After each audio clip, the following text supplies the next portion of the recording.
Tonight, Sir Cliff Richard, Paul Gambaccini and DJ Neil Fox will speak out about the allegations in a Channel 4 documentary which marks the 10th anniversary of the launch of Operation Yewtree.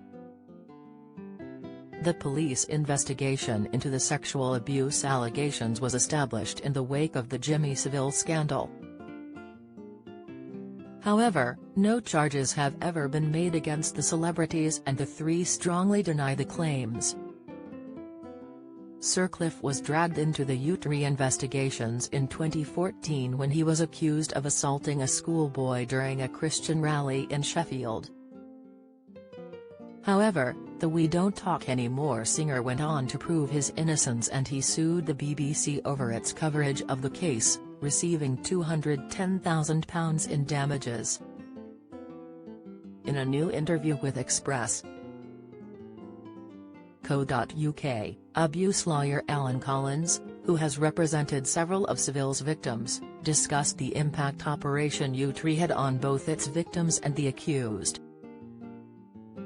He admitted despite Sir Cliff, Paul and Neil being hung out to dry, the operation did end up convicting a number of abusers.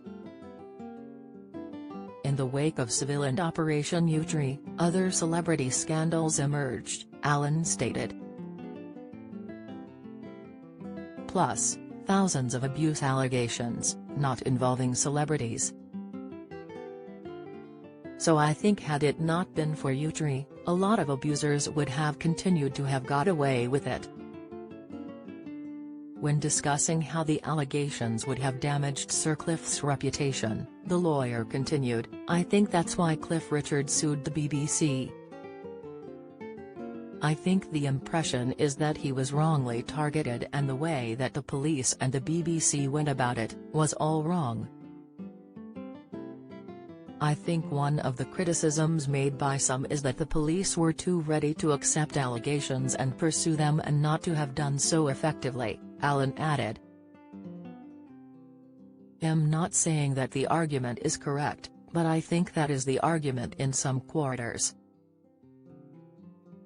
Referring to the complaints received from Sir Cliff and other people being falsely accused, the lawyer explained, there are lots of complaints about people, like Sir Cliff, being hung out to dry, so to speak, when it shouldn't have happened.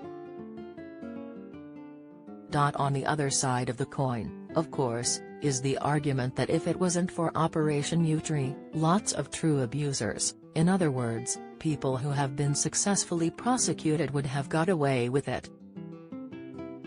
So I suppose you know, standing back there's always this question, where do you draw the line? Speaking in a recent interview with Sky News, Sir Cliff said Operation Yewtree could have destroyed me. In fact, it was such a shock to suddenly wake up and find that this has happened. Especially seeing it on TV before I even knew it was happening at all. I found out later when I saw the TV show that they had broken into the apartment. It is hard to describe when you are not guilty of something, and it was the most horrible time, and it took 4 years before I completely finished it. It wasn't until after I had won my case with the BBC that I actually felt this was the end of that episode of my life. I am past it, but I will probably never get over it. I didn't deserve this, I did nothing wrong. The Accused, National Treasures on Trial airs tonight at 9 p.m. on Channel 4.